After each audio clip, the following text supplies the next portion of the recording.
Histoire du soir, le chat botté. Il était une fois un pauvre meunier qui avait 3 fils, et pour tout bien, un moulin, un âne et un chat. À sa mort, l'aîné des fils hérita du moulin, le cadet de l'âne et le dernier du chat. Les 2 aînés s'associèrent pour continuer à travailler ensemble, mais ils abandonnèrent leur jeune frère, qui, avec son chat, ne leur était d'aucune utilité.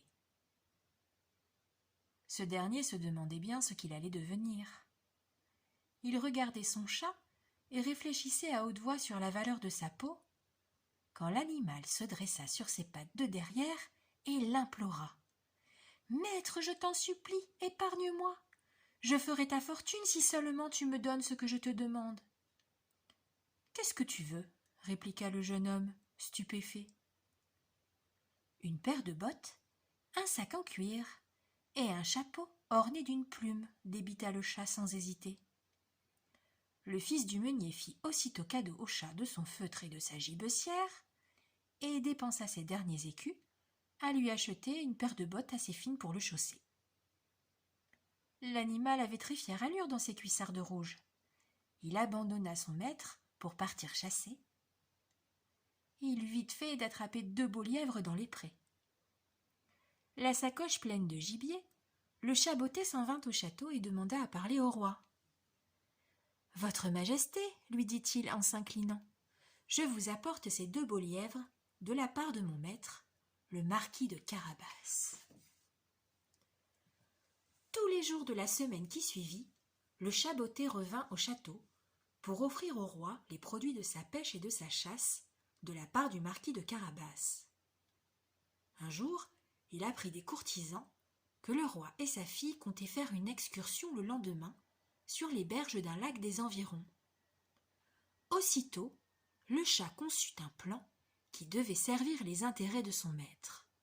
Il courut au moulin le retrouver et d'un ton mystérieux lui dit « Va te baigner au lac demain après-midi, je m'occupe du reste. » Le lendemain, le fils du meunier nageait au milieu du lac lorsqu'il entendit le crissement des roues d'un carrosse sur la route. Le chat botté s'était jeté au-devant de la voiture et criait « Au secours, au secours! Mon maître le marquis de Carabas va se noyer! Vite, il faut l'aider !»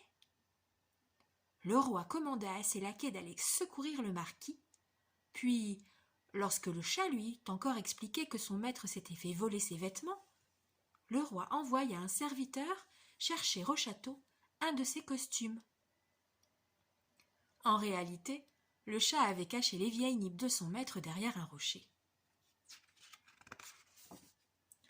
Dans les habits du roi, le fils du meunier avait tout à fait l'air d'un gentilhomme.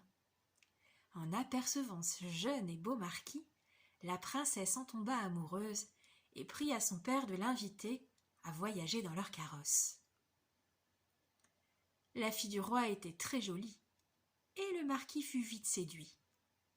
Pendant ce temps-là, le chat botté courait en avant. Il avisa 2 paysans dans un champ et leur dit « Le roi vient par ici.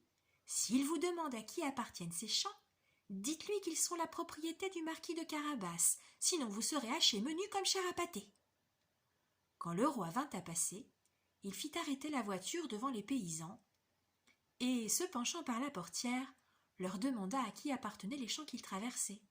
« À monsieur le marquis de Carabas, bien sûr, » répondirent les 2 hommes qui pensaient aux menaces du chat. Un peu plus loin, 2 autres moissonneurs liaient des gerbes de blé. « Si vous ne répondez pas au roi que cette moisson appartient au marquis de Carabas, leur dit le chat, je vous garantis que vous serez haché menu comme chair à pâté. » Et les 2 hommes, terrorisés, bredouillèrent au roi qu'ils travaillaient pour le marquis. Le chat botté avait continué son chemin jusqu'à un château sur la colline. Un ogre féroce y demeurait. Tout le monde le craignait. C'était lui le propriétaire de toutes les terres que le roi avait traversées. Le chat demanda à le voir et l'avertit que le roi désirait le rencontrer. L'ogre fut très flatté et pria le chat de s'asseoir. J'ai tellement entendu parler de vous et de vos exploits, dit le chat. Mais je suppose qu'il y a beaucoup de mensonges dans tout ce qu'on raconte. Comment? Explosa l'ogre rouge de colère. Des mensonges? Qui dit des mensonges? Fit le chat timidement. On dit par exemple que vous pouvez vous changer en lion. Cela, je vous l'avoue, ne me paraît pas vraisemblable, continua-t-il en tordant les bords de son chapeau. Vous me comprenez, n'est-ce pas? Sachez, chaboté de malheur, cria l'ogre hors de lui, que je peux me changer en tout ce que vous voulez. Et pour le prouver, l'ogre sauta sur ses pieds et apparut sous les traits d'un lion féroce qui rugissait de façon inquiétante. Le chat ne s'en émut point. Après tout, se dit-il, un lion ce n'est rien d'autre qu'un gros chat, un membre de la famille en quelque sorte. Fort bien, s'écria-t-il, mais maintenant que vous êtes lion, pouvez-vous tout aussi facilement devenir souris? Le lion rugit. C'est impossible, je vois, dit le chat. On a donc menti. Piqué au vif, l'ogre, enfin le lion, se changea en souris. Aussitôt, le chat sauta sur elle et la dévora. Triste fin pour un ogre, n'est-ce pas? Mais déjà le carrosse du roi arrivait dans la cour, et le chat se précipitait pour l'accueillir. Bienvenue au château du marquis de Carabas, dit le chat en s'inclinant. Le roi et sa fille furent ravis de voir que leur marquis vivait dans un si joli château. Un fastueux repas les attendait. Ils ne surent jamais qu'il avait été préparé pour un ogre. Au cours du dîner, le marquis demanda au roi la main de sa fille. La princesse rougit de bonheur, et le roi se réjouit, persuadé que le jeune homme était un très beau parti. La princesse et son marquis vécurent très heureux et très longtemps. Le chat aussi.